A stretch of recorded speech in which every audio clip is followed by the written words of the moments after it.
नमस्कार विद्यार्थी मित्रांनो. एम-पी-एस-सी ग्रुप सीची परीक्षा 11 जानेवारी 2026ला संपन्न झाली.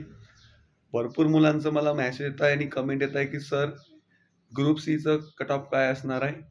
तर बघा मित्रांनो, मागच्या याला जर तुम्ही विचार केला तर मागच्या याला 48.25 एवढं होतं ग्रुप सीचं कट ऑफ. मागच्या याला जर आपण कंपेअर केलं 48.25 हा ग्रुप सीचा कट ऑफ होता.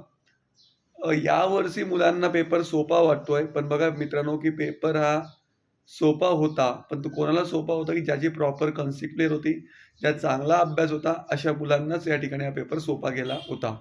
ओके. जिओग्राफी विचार केला जिओग्राफी थोडं टफ होतं, जिओग्राफी सोपं नव्हतं. अर्थशास्त्र विचार केला ते पण बऱ्यापैकी अवघड होतं. ओके.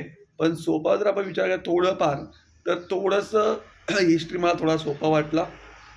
त्याच्यानंतर चालू घडामोडी जे होतं ग्रुप बीपेक्षा थोडंसं ग्रुप सी थोडं वरच्यावरती आलं होतं, एवढं हार्ड नव्हतं. आणि सायन्स विचार केला तर सायन्स नॉर्मली जे होतं जे लेव्हल होती तेच लेव्हल सायन्समध्ये होती. ओके. तर कट ऑफ काय लागेल वगैरे याबद्दल मी जर तुम्हाला सांगितलं मित्रांनो, तर माझं असं गेसिंग आहे, की 45 प्लस एवढं कट ऑफ लागेल. ज्याचा 45 प्लस स्कोर आला आहे ओपनचं, त्या मुलांनी मेनची तयारी करायला कुठली हरकत नाही आहे. त्यांनी मेनची तयारी करावी. आणि ज्या मुली जर असतील ओपन कॅन्डिडेटमध्ये, तर 40 प्लस जर स्कोर असेल, तर त्यांनी सुद्धा मेनची तयारी करावी, जे आपल्याला बेनिफिट होईल. एस-सी, एस-टी जर असतील, तर 2 ते 3 मार्क मागे-पुढे पकडावे. ओके, पुढे तर नाही, पण मागेच पकडावं, ज्यामुळे त्यांना काही फायदा होईल. बघा, की मित्रांनो, तुम्ही काय बघतात, की ॲन्सर की ठीक आहे, ॲन्सर की तर आज न उद्या येणारच. पण एवढा वेळ वाया न घालता आपण काय करायचं, आपल्या मेनची तयारी करायची. जर पास झाला तर बेनिफिट्स आहे.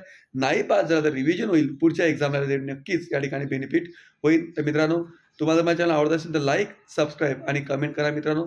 धन्यवाद मित्रांनो.